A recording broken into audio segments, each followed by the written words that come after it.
Lafomba vaoafa tanteraka kosa indray ny anjara andraikitra ny fahasamihafiana ara-kolontsaina eo amin'ny fampandrosoana io no loha hevitra ny velabelarina androany teny amin'ny fakulten'ny teny sy ny siansa maolona teny Ankatso teny.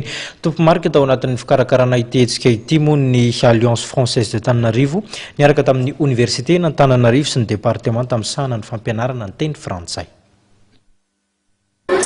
Voalohany indrindra aloha ny fifandraisan'ny kolontsaina sy ny fampandrosoana eto dia tiako avahana kely ilay antsoina amin'ny teny frantsay croissance économique, izany hoe ireo fitombon'ny arikarena ary fanomezana lanja angamba ny filana fototra ohatrany hoe ny sakafo, ny trano, ny fitafiana.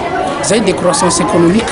Fa ny tena atao hoe développement ny tena fampandrosoana dia mampiditra ny fahavelarana amin'ny maha-olona, misy safidy, misy andraikitra, misy fanentanana. Zany hoe le lafin'ny maha-olona zany dia miditra ka zay mifampivelarana ny maha-olona zay no tena azo lazaina hoe fampandrosoana.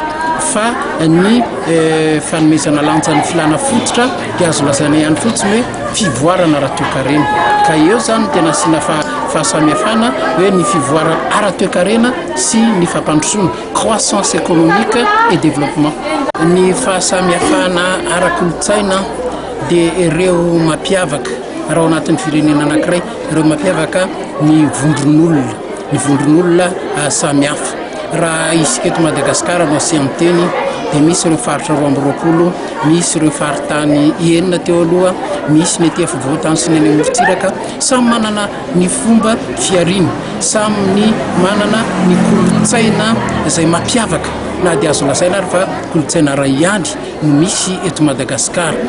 Ka ny fitondrana anjara biriky amin'izay mahasamihafa ny isa-paritra izay dia mampanakarena izany fampandrosoana na natsotsika teo hoe développement.